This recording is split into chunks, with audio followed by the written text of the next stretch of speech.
ನಮ್ಮೂರ ಬಾನುಲಿಯ ಸಮಸ್ತ ಕೇಳುಗರಿಗೆ ನಮಸ್ಕಾರ. ಇದೀಗ ನೀವು ಕೇಳಲಿದ್ದೀರಿ LKG, UKG ಶಿಶುಪಾಲನಾ ಗೃಹಗಳ ಶಿಕ್ಷಕಿಯರಿಗಾಗಿ ಮತ್ತು ಅಂಗನವಾಡಿ ಕಾರ್ಯಕರ್ತೆಯರಿಗಾಗಿ ಮಾರ್ಗದರ್ಶಿ ಸಮಗ್ರ ಪದ್ಧತಿ ಶಾಲಾ ಪೂರ್ವ ಶಿಕ್ಷಣ ಕೈಪಿಡಿ ಕುರಿತು ಮಾಹಿತಿ ಮಹಿಳಾ ಕಲ್ಯಾಣ ಸಂಸ್ಥೆ ಬೆಳಗಾವಿಯ ಸಂಸ್ಥಾಪಕರಾದಂತಹ ಶ್ರೀಯುತ MS ಚೌಗ್ಲಾ ಅವರಿಂದ.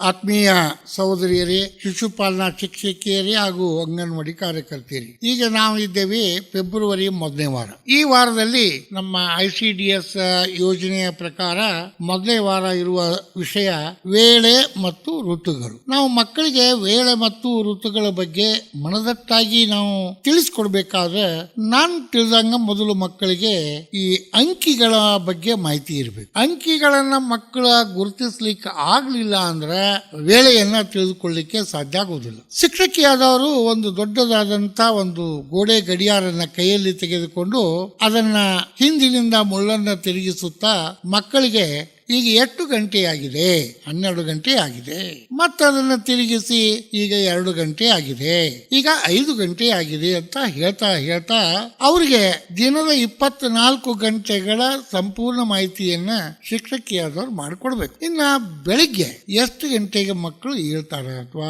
ನಾವೆಲ್ಲ ಎಷ್ಟು ಗಂಟೆ ಕೇಳ್ತೀವಿ, ಯಾವಾಗ ನಾವು ಮಲ್ಕೋತೀವಿ, ದಿನಕ್ಕೆ ಒಟ್ಟು ಗಂಟೆಗಳು ಎಷ್ಟು, 24 ಗಂಟೆ. ಹಾಗಾಗಿ 24 ಗಂಟೆಗಳಲ್ಲಿ ನಾವು ನಡೆಸ್ತಕ್ಕಂಥ ಚಟುವಟಿಕೆಗಳು ಯಾವುವು ಅನ್ನೋದನ್ನ ಮೊದಲು ಶಿಕ್ಷಕಿ ಹೇಳ್ಬೇಕಾಗ್ತದೆ. ಬೆಳಿಗ್ಗೆ ನಾವು ಎದ್ದಾಕ್ಷಣ ಹಲ್ಲು ಉಜ್ಜುತ್ತೇವೆ ಅಥವಾ ಮುಖ ತೊಳೆದುಕೊಳ್ತೇವೆ, ಆಮೇಲೆ ಸ್ನಾನ ಮಾಡ್ತೇವೆ, ಸಮವಸ್ತ್ರ ಧರಿಸ್ತೇವೆ, ಆಮೇಲೆ ಶಾಲೆಗೆ ಹೋಗುತ್ತೇವೆ, ಅಭ್ಯಾಸ ಮಾಡ್ತೇವೆ, ಆಮೇಲೆ ಆಟ ಪಾಠಗಳನ್ನಾಡಿ ರಾತ್ರಿ ಊಟ ಮಾಡಿ ಮಲಗುತ್ತೇವೆ ಅನ್ನೋದನ್ನ ಇದನ್ನ ನಾವು ಅಂದಾಜು ಎಷ್ಟು ಗಂಟೆಗೆ ಮಾಡ್ತೀವಿ ಅನ್ನೋದನ್ನ ಮಕ್ಕಳಿಗೆ ನಾವು ಮಾಹಿತಿಯನ್ನ ಮಾಡಿಕೊಡ್ಬೇಕಾಗ್ತದೆ. ಇನ್ನ ನಮ್ಮ ಅಂಗನವಾಡಿ ಯಾವಾಗ ಪ್ರಾರಂಭ ಆಗ್ತದೆ ಅಥವಾ ಶಾಲೆ ಎಷ್ಟು ಗಂಟೆಗೆ ಪ್ರಾರಂಭ ಆಗ್ತದೆ, ಉಪಹಾರ ಎಷ್ಟು ಗಂಟೆಗೆ ನಾವು ಕೊಡ್ತೀವಿ, ಆಟ ಯಾವಾಗ ಆಡ್ತೀವಿ, ನಾವು ಮಲಗ್ತೀವಿ ಯಾವಾಗ ಅನ್ನೋದ್ರ ಜೊತೆಗೆ ಗ್ರಾಮದಲ್ಲಿರ್ತಕ್ಕಂಥ ರೈತರಾಗಲಿ ಬೇರೆ ಬೇರೆ ಉದ್ಯೋಗ ಮಾಡ್ತಕ್ಕಂಥವರಾಗಲಿ ಯಾವಾಗ ಅವರು ಶಾಲೆಗೆ ಹೋಗ್ತಾರ, ಗದ್ದೆಗಳಿಗೆ ಹೋಗ್ತಾರ,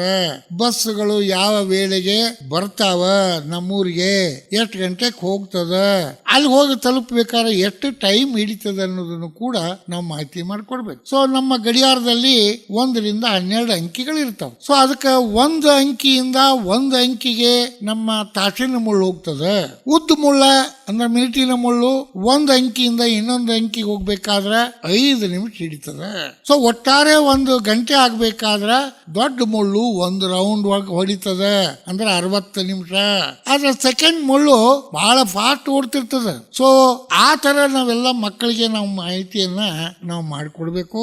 ಆಮೇಲೆ ನಾವ್ ಏನ್ ಮಾಡ್ಬೇಕಾಗ್ತದೆ ಅಂದ್ರೆ ನಮ್ ತಾಯಿ ಎಷ್ಟು ಗಂಟೆಗೆ ಹೇಳ್ತಾಳೆ, ಆಕಿ ಯಾವಾಗ ಅಡಿಗೆ ಮಾಡ್ತಾಳೆ, ಸೊ ಆ ವಿಚಾರಗಳನ್ನು ಕೂಡ ಹೇಳ್ಬೇಕಾಗ್ತದೆ ನಾವು. ಸೊ ಈ ರೀತಿ ಬೇರೆ ಬೇರೆ ಚಟುವಟಿಕೆಗಳನ್ನ ನಡೆಯುವುದರ ಬಗ್ಗೆ ಸಂಪೂರ್ಣ ಮಾಹಿತಿಯನ್ನ ನಾವು ಮಾಡಿಕೊಡ್ಬೇಕಾಗ್ತದೆ. ಮತ್ತೆ ಋತುಗಳು ಸಾಮಾನ್ಯವಾಗಿ ನಾವು ಮಳೆಗಾಲ, ಚಳಿಗಾಲ, ಬೇಸಿಗೆಗಾಲ ಅಂತೇಳಿ ನಾವು ಋತುಗಳನ್ನು ನೋಡ್ತೀವಿ. ನಾವು ಚಳಿಗಾಲದಲ್ಲಿ ನಮ್ಗೇನಾಗ್ತದೆ, ಬಹಳ ಚಳಿ ಆಗ್ತದೆ. ಈಗ ನೋಡ್ತಾ ಇದ್ದೀರಿ ನೀವು, ಈಗ ಚಳಿಗಾಲ ಅದೇ. ಸೊ ನಮಗ ಎಷ್ಟು ಬಟ್ಟೆ ದಪ್ಪಾದ ಬಟ್ಟೆ ಹಾಕಿದ್ರು ಕೂಡ ಚಳಿ ಅಂತೇವಿ ನಾವು. ನಮ್ಮ ಮನೆಯ ಹೊರಗೆ ಹೋಗಿ ಬೆಂಕಿ ಹಚ್ಚಿ ನಾವು ಏನಾದ್ರೂ ಹುಲ್ಲು ಅಥವಾ ಮತ್ತೊಂದೇನೋ ಕಟ್ಟಿ ಹಾಕಿ ಬೆಂಕಿ ಮಾಡಿ ನಾವು ಕಾಚ್ಕೋತೀವಿ. ಸೊ ಈ ತರ ನಮ್ಮ ಚಳಿಗಾಲದಲ್ಲಿ ನಾವು ಸ್ವೆಟರ್ ಗಳನ್ನ ಹಾಕ್ತೇವಿ, ಮಂಕಿ ಕ್ಯಾಪ್ ಗಳನ್ನ ಹಾಕ್ತೇವಿ, ದಪ್ಪಾದಂತ ಒಂದು ಹೊದಿಕೆಗಳನ್ನ ಹೊರ್ತೇವಿ. ಸೊ ಇದನ್ನೆಲ್ಲ ನಾವು ಹೇಳ್ಬೇಕು. ಚಳಿಗಾಲದಲ್ಲಿ ಗಿಡಗಳು ಚಿಗಿತಾವ, ಅವಕ್ಕೆಲ್ಲ ನಾವು ನೀರ್ ಹಾಕಿ ಬೆಳೆಸ್ಬೇಕು, ಅವೆಲ್ಲ ನಮಗೆ ನೆರಳು ಕೊಡ್ತಾವ, ನಮಗೆ ಆಮ್ಲಜನಕ ಸಿಗ್ತದ ಅನ್ನೋದನ್ನ ಸ್ವಲ್ಪ ಮಾಹಿತಿಯನ್ನ ನಾವು ಅವರಿಗೆ ಮಾಡಿಕೊಡ್ಬೇಕಾಗ್ತದೆ. ಇನ್ನ ಮಳೆಗಾಲದಲ್ಲಿ ನಾವು ಯಾವ ರೀತಿ ನಮ್ಮ ವಾತಾವರಣ ಇರ್ತದೆ, ಮಳೆಗಾಲದಲ್ಲಿ ಸಾಮಾನ್ಯವಾಗಿ ಜೋರಾಗಿ ಮಳೆ ಬರ್ತದೆ. ಮಳೆ ಬಂದು ರಪ ರಪ ರಪ ಮಳೆ ಬೀಳ್ತದೆ. ಮಳೆ ಎಲ್ಲೆಲ್ಲಿ ಬೀಳ್ತದ, ಮನೆ ಮೇಲೆ ಮಳೆ, ಗಿಡದ ಮೇಲೆ ಮಳೆ, ಗದ್ದೆಯಲ್ಲಿ ಮಳೆ, ಶಾಲೆಯ ಮೇಲೆ ಮಳೆ, ನನ್ನ ಮೇಲೆ ಮಳೆ, ನಿನ್ನ ಮೇಲೆ ಮಳೆ, ಛತ್ರಿ ಮೇಲೆ ಮಳೆ. ಯಾವ ತರ ನೀವು ಮಕ್ಕಳಿಗೆ ಪಾಠ ಮಾಡ್ತೀವಿ ಅದು ನಿಮಗೆ ಬಿಟ್ಟದ್ದು. ಸೊ ಅವ್ರಿಗೆ ಏನಾಗ್ತದೆ, ಖುಷಿ ಆಗ್ತದೆ, ಓ ನನ್ನ ಮ್ಯಾಗ ಮಳೆ ಬರ್ತದ, ಮನೆ ಮ್ಯಾಗ ಬರ್ತದ, ಗದ್ದೆಯಲ್ಲಿ ಮಳೆ. ಸೊ ಮಳೆ ಬಂದಾಗ ಮಾತ್ರ ನಮ್ಮ ಬೆಳೆಗಳು ಬರ್ತಾವ ಅನ್ನೋದು ಹೇಳ್ಬೇಕು. ಮಳೆ ಬರದೇ ಇದ್ರೆ ನೀರಿಲ್ಲ ನಮ್ಮ ಬದುಕಿಲ್ಲ. ಸೊ ನಮ್ಮ ಮಳೆ ಬರದೇ ಇದ್ರೆ ನಮ್ಮ ಹೊಲಗಳಲ್ಲಿ ಏನಾದ್ರೂ ತರಕಾರಿ ಆಗ್ಲಿ ಧಾನ್ಯಗಳಾಗ್ಲಿ ನಾವು ಬೆಳೀತಿದ್ರೆ ಅಥವಾ ರೈತ ಬೆಳೀತಿದ್ರೆ ನಮಗೆ ಆಹಾರ ಸಿಗುವುದಿಲ್ಲ. ಮಳೆ ಬೇಕು. ಮಳೆ ಬಂದಾಗ ನಾವು ಗಿಡಗಳನ್ನ ನೆಡಬೇಕು. ಗಿಡಗಳನ್ನ ನೆಟ್ಟರೆ ಮಾತ್ರ ನಮಗೆ ಒಳ್ಳೆಯ ಒಂದು ಏನು ಅಂತಂದ್ರೆ ವಾತಾವರಣ ನಿರ್ಮಾಣ ಆಗ್ತದ. ನಮ್ಮ ನಾಡು ಸುಂದರವಾಗಿ ಕಾಣ್ತದ.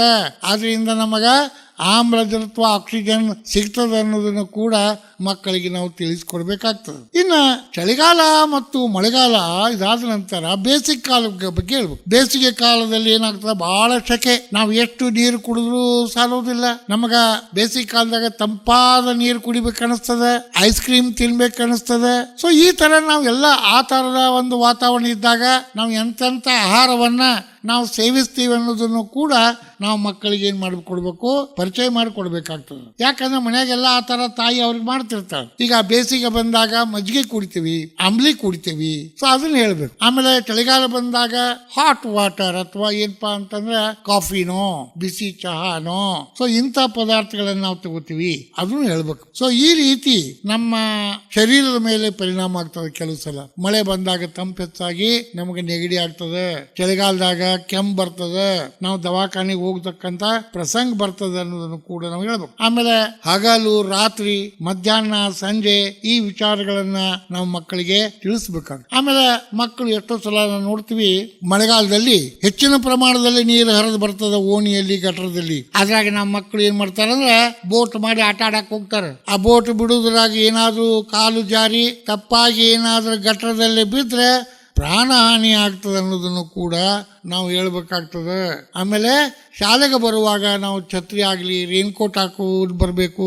ರಾತ್ರಿ ಒಳ ಉಪ್ಪುಡಿ ಇರ್ತಾವ, ಬ್ಯಾಟ್ರಿ ಅಥವಾ ಏನಾದ್ರೂ ಲೈಟ್ ವ್ಯವಸ್ಥೆ ಮಾಡ್ಕೋಬೇಕು ಅನ್ನೋದನ್ನು ಕೂಡ ಮಕ್ಕಳಿಗೆ ಮನವರಿಕೆ ಮಾಡಿಕೊಡ್ಬೇಕು. ಆಮೇಲೆ ಅವರಿಗೆ ತಿಂಗಳಾಗಲಿ ದಿನಾಂಕಗಳನ್ನಾಗಲಿ ವಾರಗಳನ್ನ ಪರಿಚಯ ಮಾಡಿಕೊಡ್ಲಿಕ್ಕೆ ದೊಡ್ಡದಾದಂಥ ಒಂದು ಕ್ಯಾಲೆಂಡರ್ ಅನ್ನ ನಮ್ಮ ವರ್ಗ ಕೋಣೆಯಲ್ಲಿ ಹಾಕಿಬಿಟ್ಟು ಇದು ಯಾವ ತಿಂಗಳು, ಇದು ಎಷ್ಟು ದಿನಾಂಕ, ಇದು ಯಾವ ವಾರ, ಇವುಗಳನ್ನು ಕೂಡ ನಾವು ತಿಳಿಸ್ಬೇಕು. ಮತ್ತೆ ಯಾವ ತಿಂಗಳಲ್ಲಿ ಯಾವ ಹಬ್ಬ ಬರ್ತದೆ, ಅದು ರಾಷ್ಟ್ರೀಯ ಹಬ್ಬ ಇರ್ಬೋದು ಅಥವಾ ಧಾರ್ಮಿಕ ಹಬ್ಬ ಇರ್ಬೋದು. ಸೊ ಮಕ್ಕಳನ್ನ ಕೇಳ್ಬೋದು, ನೀವು ಯಾವ್ಯಾವ ಶಾಂತಿಗೆ ಹೋಗ್ತೀರಿ, ಯಾವಾಗ ಇರ್ತೈತೆ ಆ ಶಾಂತಿ, ಯಲ್ಲಮ್ಮನ ಜಾತ್ರೆ ಯಾವಾಗ ಹೋಗ್ತಾರಪ್ಪ, ನಮ್ಮೂರಿಗೆ ಬಸ್ಗಳು ಯಾವಾಗ ಬರ್ತಾವ, ಎಷ್ಟು ಗಂಟೆಗೆ ಬರ್ತದ, ಎಷ್ಟು ಗಂಟೆಗೆ ಹೋಗ್ತದ, ಟ್ರೈನ್ ಯಾವಾಗ ಬರ್ತದ, ಸೊ ನಿಮ್ಮಪ್ಪ ಯಾವಾಗ ಡ್ಯೂಟಿಗೆ ಮ್ಯಾಗ ಕೆಲ್ಸಕ್ಕೆ ಹೋಗ್ತಾನ. ಸೊ ಅದನ್ನು ಕೂಡ ನಾವು ಮಕ್ಕಳಿಗೆ ನಾವು ಏನ್ ಮಾಡಬೇಕು, ತಿಳಿಸ್ಕೊಡ್ಬೇಕು. ಸೊ ಅದರಂತೆ ಆ ಮಕ್ಕಳಿಗೆ ವೇಳ ಮತ್ತು ಋತುಗಳ ಬಗ್ಗೆನ ಹಾಡುಗಳನ್ನಾಗ್ಲಿ ಕಥೆಗಳನ್ನಾಗ್ಲಿ ಅವ್ರಿಗೆ ಹೇಳುವುದರ ಮೂಲಕ ಅವರಲ್ಲಿ ಭಾಷಾ ಬೆಳವಣಿಗೆ ಬೆಳೀಲಿಕ್ಕೆ ಸಾಧ್ಯ ಆಗ್ತದೆ. ಈ ಉದಾಹರಣಾರ್ಥವಾಗಿ, ನಸುಕಿನಲ್ಲಿ ಕೋಳಿ ಕೂಗುತ್ತಿದೆ ಏಳಿ, ಮುಂಜಾನೆದ್ದು ನಾಷ್ಟ ಅಂಗನವಾಡಿ ಓಟ, ಮಧ್ಯಾಹ್ನಕ್ಕೆ ಊಟ ಸಾಯಂಕಾಲ ಆಟ, ರಾತ್ರಿಯಲ್ಲಿ ನಿದ್ದೆ ಕನಸಿನಲ್ಲಿ ಬಿದ್ದೆ. ಸೊ ಇಂಥ ಚಟುವಟಿಕೆಗಳನ್ನ ಅಥವಾ ಹಾಡುಗಳನ್ನ ನಾವು ಹೇಳಬೇಕು. ಗಂಟೆಯ ನೆಂಟನೆ ಓ ಗಡಿಯಾರ, ಸಮಯವ ತಿಳಿಯಲು ನೀನಾಧಾರ, ಸದ್ದನ್ನು ಮಾಡುವೆ ನೀ ಗಡಿಯಾರ, ನಿನಗದು ಸರಿಯೇ ಓ ಗಡಿಯಾರ, ಗಡಿಯಾರದ ಸದ್ದು ಟಿಕ್ ಟಿಕ್ ಟಿಕ್, ಗಂಟೆಯ ನೆಂಟನೆ ಓ ಗಡಿಯಾರ. ಈ ತರ ಆಗಲಿ.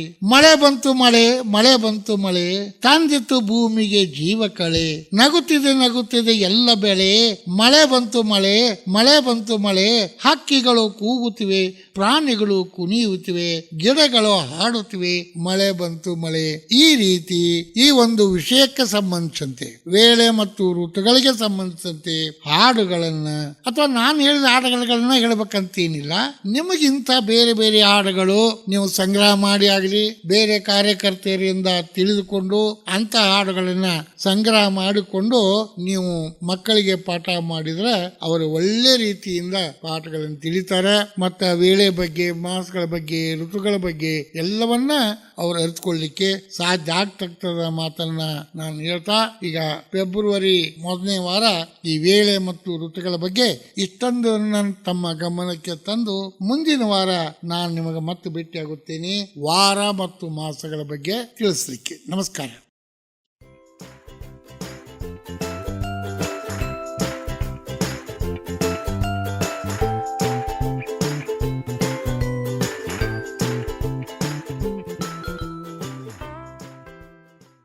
ಇದುವರೆಗೂ ಕೇಳಿದಿರಿ LKG UKG ಶಿಶುಪಾಲನಾ ಗೃಹಗಳ ಶಿಕ್ಷಕಿಯರಿಗಾಗಿ ಮತ್ತು ಅಂಗನವಾಡಿ ಕಾರ್ಯಕರ್ತೆಯರಿಗಾಗಿ ಮಾರ್ಗದರ್ಶಿ ಸಮಗ್ರ ಪದ್ಧತಿ ಶಾಲಾ ಪೂರ್ವ ಶಿಕ್ಷಣ ಕೈಪಿಡಿ ಕುರಿತು ಮಾಹಿತಿ ಮಹಿಳಾ ಕಲ್ಯಾಣ ಸಂಸ್ಥೆ ಬೆಳಗಾವಿಯ ಸಂಸ್ಥಾಪಕರಾದಂತಹ ಶ್ರೀಯುತ MS ಚೌಗ್ಲಾ ಅವರಿಂದ.